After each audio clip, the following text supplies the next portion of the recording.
Hello दोस्तों, मेरा नाम है सचिन नेगी। आज मैं आपको एक्सरसाइज 7.2 का क्वेश्चन नंबर 10 कराऊंगा। दोस्तों, जो ये वाले क्वेश्चन होते हैं वो बहुत ज्यादा आसान होते हैं। इसमें आप कम से कम समय में अधिक से अधिक मार्क्स ला सकते हो। और दोस्तों, वीडियो को एंड में मैं आपको समचतुर्भुज का क्षेत्रफल का सूत्र कैसे आता है वो भी बताऊंगा। तो दोस्तों, अगर आप चैनल पे नए हो तो चैनल को सब्सक्राइब करना ना भूलें।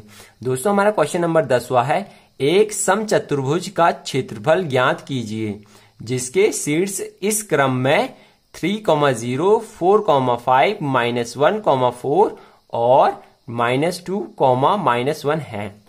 दोस्तों, हमें क्वेश्चन में दिया है कि हमने एक समचतुर्भुज का क्षेत्रफल ज्ञात करना है। दोस्तों, अब मैं आपको बताऊंगा कि समचतुर्भुज किसे कहते हैं। दोस्तों, समचतुर्भुज वह समांतर चतुर्भुज होता है।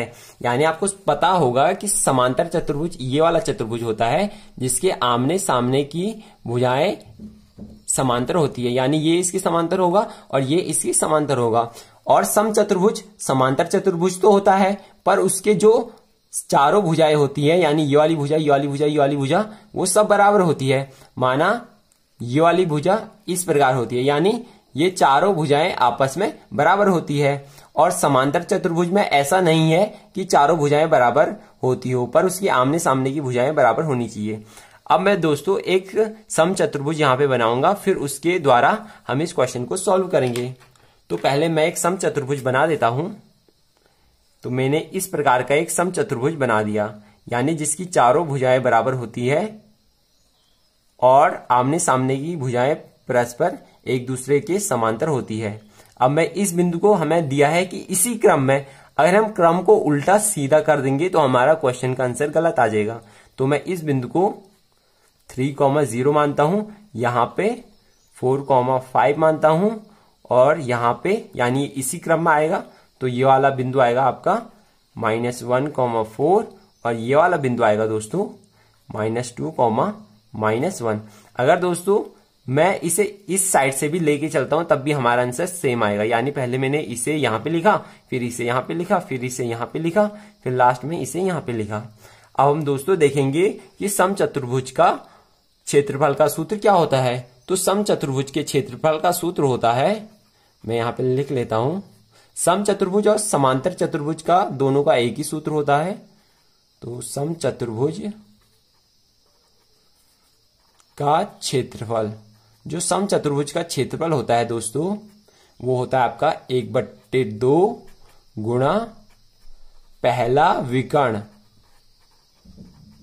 विकर्ण इंटू दूसरा विकर्ण। अब विकर्ण किसे कहते हैं? अगर हम इन दोनों रेखाओं को मिलाते हैं तो इस वाली लाइन को विकर्ण कहते हैं। इसी प्रकार समांतर चतुर्भुज में दो विकर्ण होते हैं। अब हम दोस्तों हमें इस वाले सूत्र का यूज कर देंगे डायरेक्ट। तो हमारा यहां से आता है, पहले हम इसका पहला वाला विकर्ण निकालेंगे। तो हम पहला वाला विकर्ण निकालने के लिए दूरी के सूत्र का यूज करेंगे और दूरी का सूत्र होता है दोस्तों D = x2 - x1 का स्क्वायर प्लस y2 - y1 का स्क्वायर। अब हम यहाँ पे दूरी का सूत्र लगा देंगे। तो हमारा यहां से आएगा दोस्तों D = मैं x2 इसे मानता हूं, यानी मैंने x2 3 को माना है। तो मैं यहां पे लिखूंगा x2 3 है, तो मैंने लिखा 3 - x1। तो हमारा x1 ये आ जाएगा, क्योंकि हम इस रेखा के लिए निकाल रहे हैं। तो मैं यहाँ पे लिखूंगा -1। अगर मैं यहाँ पे -1 लिखता हूं तो ये माइनस माइनस प्लस बन जाएगा। तो हमारा आएगा 3 + 1 का स्क्वायर, फिर प्लस y2, हमारा x2 ये था तो हमारा y2 ये आएगा। तो हम लिखते हैं y2 0 - y1। हमारा y1 है दोस्तों 4, तो मैं यहाँ पे लिखूंगा 0 - 4 का स्क्वायर। यहां से इसे सॉल्व कर देंगे तो हमारा आएगा 3 + 1 यानी 4 का स्क्वायर, फिर प्लस -4 का स्क्वायर, -4 का स्क्वायर। अब यहां से हम इसे सॉल्व करेंगे तो 4 का स्क्वायर 16 होता है। इसी प्रकार -4 का स्क्वायर भी 16 होता है। यहाँ पे प्लस का और प्लस का चिन्ह रहेगा। अब हम दोस्तों यहां से ऐसा कर सकते हैं, यानी हमने 16 को कॉमन ले लिया, 16 और हमारा अंदर बचा 1 + 1। यहां से 16 इस रूट के चिन्ह से बाहर आ जाएगा। यानी ये किस प्रकार बाहर आएगा, हम इसे ऐसा भी लिख सकते हैं 4 × 4 और 1 + 1 2 लिख लेंगे। अब दोस्तों इन दोनों का जोड़ा बन चुका है, इसलिए ये बाहर आ जाएंगे। तो हमारा बाहर आके ये आता है 4√2, यानी ये 4 तो बाहर आ गया, ये दोनों एक 4 बन के बाहर आ गए और ये रूट का चिन्ह केवल 2 के ऊपर बचा। अब हम दोस्तों दूसरा वाला दूरी निकालेंगे, यानी यहां से लेके यहां तक की दूरी हमने निकाल ली है। अब यहां से लेके यहां तक की दूरी निकालेंगे इसी फॉर्मूले का यूज करके। अब हम दोस्तों इस फॉर्मूले का यूज करेंगे, तो मैं यहां पे लिखता हूं रूट x2 माइनस x1। मैं x2 इसे मानता हूं, यानी 4,5 को मैं x2 और y2 मानता हूं। तो हमारा x2 है 4, तो मैं लिखता हूं 4 माइनस x1, और हमारा x1 है दोस्तों -2। अगर मैं यहाँ पे -2 लिखता हूं तो ये माइनस माइनस प्लस बन जाता है। तो हमारा आता है 4 + 2 का स्क्वायर, फिर ये प्लस का निशान रहेगा, फिर है हमारा y2 माइनस y1। इसे हमने x2 माना था तो ये हमारा y2 आ जाएगा। तो हमारा आएगा 5 माइनस y1, और हमारा y1 है दोस्तों -1। तो अगर मैं यहाँ पे -1 लिखता हूं तो ये माइनस माइनस प्लस बन जाएगा। तो हमारा आता है 5 + 1 का स्क्वायर इक्वल टू, इसे सॉल्व कर देंगे, 4 + 2 6, यानी 6 का स्क्वायर 36, फिर प्लस 5 + 1 6, और 6 का स्क्वायर 36। अब यहां से भी 36 को कॉमन ले लेंगे, तो हमारा आता है 36, और अंदर बचता है 1 + 1। कॉमन लेने का मतलब ये हुआ दोस्तों, अगर हम 36 का मल्टीप्लाई इसके साथ करेंगे तो ये आएगा, फिर 36 का मल्टीप्लाई इसके साथ करेंगे तो ये आएगा। अब हम दोस्तों जैसे हमने 16 का यहाँ पे किया था 4 × 4, ऐसे यहाँ पे 36 का भी कर देंगे, तो हमारा आएगा 6 × 6, फिर अंदर बचेगा 2। यहां से 6 का 2 जोड़ा बन चुका है, इसलिए 6 बाहर आ जाएगा। तो हमारा आता है 6√2, और ये रूट का चिन्ह केवल 2 पर ही बचेगा, यानी इन दोनों का जोड़ा बन के ये एक बन के बाहर आ गए, और केवल 2 के ऊपर ही रूट का चिन्ह बचेगा, क्योंकि इसका कोई भी जोड़ा नहीं है। अब हम दोस्तों पहला विकर्ण हमें पता चल चुका है, ये है, दूसरा विकर्ण भी पता चल चुका है, ये है, यानी हमें 2 विकर्ण पता चल चुके हैं। अब हम सीधा फॉर्मूले में लगा देंगे, तो हमारे समचतुर्भुज का क्षेत्रफल आता है 1/2। पहला विकर्ण हम किसी को भी पहला या दूसरा विकर्ण मान सकते हैं, तो हम पहला विकर्ण इसे मान लेते हैं, चलो 4 × √2, फिर बीच में इंटू का निशान है। दूसरा विकर्ण, तो हमारा दूसरा विकर्ण है 6√2। अब दोस्तों ये 2 से ये 4 2 बार कट जाएगा, ये 2 बार कटा, और हमारा बचता है दोस्तों 2√2 × 6√2। अब दोस्तों √2 इसके साथ मल्टीप्लाई होगा तो हमारा आएगा केवल 2 बचेगा हमारा, और ये 2 इसके साथ मल्टीप्लाई होगा, यानी 6 दूनी 12। तो हमारा आता है 12 × 2, यानी 6 इसके साथ मल्टीप्लाई हुआ, फिर ये दोनों बचे, फिर इन दोनों का आपस में मल्टीप्लाई हुआ, तो हमारा आता है 2। इसलिए हमारे जो समचतुर्भुज का क्षेत्रफल आता है दोस्तों, वो आता है 24 वर्ग मात्रक।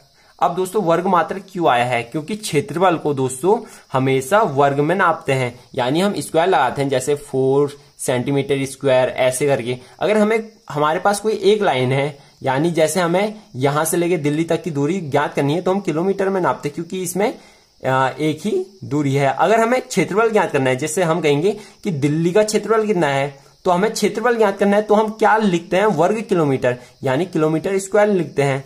इसी प्रकार हमें किसी चीज का आयतन ज्ञात करना पड़ता है, तो हम क्यूब लिखते हैं, क्योंकि उसमें 3 भुजाएं होती है, इसमें 2 ही भुजाएं हैं, लंबाई चौड़ाई, इसलिए हम वर्ग लेते हैं। और जैसे किलोमीटर में लेते हैं, यानी यहां से लेके दिल्ली की दूरी, उसमें एक ही लेंथ होती है, तब हम किलोमीटर लेते हैं। और आयतन की बात करें तो उसमें लंबाई चौड़ाई और ऊंचाई होती है, इसलिए हम उसमें क्यूब लेते हैं। दोस्तों अब हम देखेंगे कि समचतुर्भुज, या हम कह सकते हैं कि समांतर चतुर्भुज के क्षेत्रफल का सूत्र क्या होता है। तो मतलब ये कैसे आता है, पहला विकर्ण इंटू दूसरा विकर्ण, ये आखिर में आया कहां से? तो इस बात को ध्यान से रखना। पहले हम एक चित्र बनाते हैं। चलो मैं एक समांतर चतुर्भुज का चित्र बनाता हूं इस प्रकार का। ये हमारा माना ये समांतर चतुर्भुज है, वैसे तो ये किसी भी एंगल से लग नहीं रहा, तो ये हमने एक समांतर चतुर्भुज बना दिया है, माना यह एक समांतर चतुर्भुज है। और समांतर चतुर्भुज का एक रूल होता है कि जो उसके विकर्ण होते हैं वह दूसरे विकर्ण को 2 बराबर भागों में काटता है। माना यहां से लेके यहां तक ए है, तो यहां से लेके यहां तक भी ए ही होगा, क्योंकि जो ये वाला विकर्ण है वह दूसरे वाले विकर्ण को 2 बराबर भागों में काटता है। इसी प्रकार ये वाला विकर्ण जो है वह इस वाले विकर्ण को भी 2 बराबर भागों में काटेगा। तो ये वाला बी है, तो ये वाला भी बी होगा। अब हम दोस्तों इसका क्षेत्रफल निकालेंगे, और कैसे निकालेंगे? आपको आयत का क्षेत्रफल पता होगा कि आयत का क्षेत्रफल होता है लंबाई गुणा चौड़ाई। इसी प्रकार दोस्तों ये एक आयत बनाते हैं, ये एक आयत बनाते हैं। जैसे इन्होंने एक आयत बनाया, इसी प्रकार हम चारों भुजाओं का आयत ले सकते हैं। वैसे मैंने 2 ही भुजाओं का लिया है जिससे आपको अच्छे से समझ में आए। तो अगर हमें इस हिस्से का क्षेत्रफल चाहिए, यानी ये वाले हिस्से का क्षेत्रफल चाहिए, तो ये हमारा एक आयत बन चुका है जिसका यहां से लेके यहां तक बी है और यहां से लेके यहां तक ए है। अगर मुझे इस हिस्से का क्षेत्रफल चाहिए दोस्तों, तो मैं क्या लिखूंगा, आयत का क्षेत्रफल होता है लंबाई गुणा चौड़ाई। तो हमारा आता है आयत का क्षेत्रफल, लंबाई है हमारी ए और हमारी चौड़ाई है बी। तो आयत का क्षेत्रफल ये आ जाता है और आयत का हाफ इस त्रिभुज का क्षेत्रफल है, यानी इस त्रिभुज का क्षेत्रफल इस आयत का हाफ है। तो मैं इसे लिखता हूं a इंटू बी अपॉन 2। इसी प्रकार दोस्तों हम यहां पे भी कह सकते हैं कि ये एक आयत बना रहा है और इसी प्रकार इसका क्षेत्रफल भी क्या होगा, a इंटू बी, क्योंकि इसकी जो चौड़ाई है वो b है और लंबाई a है। तो हम यहां पे भी लिख सकते हैं a इंटू बी अपॉन 2। ऐसे ही हम यहां पे भी लिख सकते हैं, क्योंकि ये लंबाई है ये चौड़ाई है, तो यहां पे भी लिखते हैं a इंटू बी अपॉन 2। ऐसे ही यहां पे भी आ जाएगा a इंटू बी अपॉन 2। अब हम दोस्तों हमारे पास कितने a इंटू बी है, तो हम यहां से कह सकते हैं कि हमारे पास 4a इंटू बी अपॉन 2 है। यानी इन सबको सॉल्व करके हमारा ये आता है। यानी देखो हमारे पास एक पेंसिल थी और हमारे पास एक पेंसिल और आ गई, तो हमारे पास 2 पेंसिल आ गई। इसी प्रकार एक पेंसिल और आ गई तो हमारे पास 3 पेंसिल आ गई। इसी प्रकार हम यहाँ पे कह सकते हैं कि हमारे पास a इंटू बी अपॉन 2 एक था, फिर एक और आ गया, फिर एक और आ गया, फिर एक और आ गया, तो हमारे पास 4 हो गए a इंटू बी अपॉन 2। अब हम दोस्तों इसे ऐसा भी लिख सकते हैं, यानी पहले 2 a के साथ मल्टीप्लाई होगा, फिर 2 b के साथ मल्टीप्लाई होगा। यानी अगर हम इन्हें सॉल्व करते हैं तो यही आता है, यानी 2 दूनी 4, 4 इंटू a इंटू बी। हम इसे ऐसा भी लिख सकते हैं और अपॉन में 2 की 2 रहेगा। ध्यान से देखना मैंने यहाँ पे कैसे किया, जो ये 4 था उसे मैंने 2 इंटू 2 लिख लिया, क्योंकि 2 दूनी 4 और अंदर ऐसा ही बचा a इंटू बी। एक बार ये वाला 2 इसके साथ मल्टीप्लाई हुआ तो हमारा आया 2a, फिर ये वाला 2 बचा, फिर ये वाला 2 इसके साथ मल्टीप्लाई होगा तो हमारा आता है 2b। अब दोस्तों 2a क्या है हमारा, 2a यानी पहला a, यानी a प्लस a 2a होता है और 2a है हमारा विकर्ण। यानी हम यहाँ पे लिख सकते हैं विकर्ण इंटू 2b। 2b क्या है हमारा, पहला b प्लस दूसरा b, इसलिए हमारा आता है 2b और 2b भी हमारा है विकर्ण। तो हम लिखते हैं विकर्ण इंटू विकर्ण अपॉन 2। और यही तो हमारा समचतुर्भुज के क्षेत्रफल का सूत्र था। यानी हमारे समचतुर्भुज के क्षेत्रफल का सूत्र था 1/2, यानी 1/2 ये रहा और अंदर आया पहला विकर्ण इंटू दूसरा विकर्ण। ये हमारे समचतुर्भुज के क्षेत्रफल का सूत्र था। एक बार दोबारा से समझते हैं कि ये समचतुर्भुज के क्षेत्रफल का सूत्र कैसे आया। दोस्तों हमने एक समचतुर्भुज बनाया और समचतुर्भुज का एक रूल होता है कि जो इसका विकर्ण है वह दूसरे वाले विकर्ण को 2 बराबर भागों में काटता है। इसलिए यहां से लेके यहां तक अगर a है तो यहां से लेके यहां तक भी a ही होगा, और यहां से लेके यहां तक b है तो यहां से लेके यहां तक भी b ही होगा। और अगर हमें ये वाले हिस्से का क्षेत्रफल चाहिए, ये वाले हिस्से का क्षेत्रफल चाहिए, तो हम आयत के सूत्र का यूज करेंगे और आयत का सूत्र होता है लंबाई गुणा चौड़ाई, और हमारी लंबाई है a और चौड़ाई है b।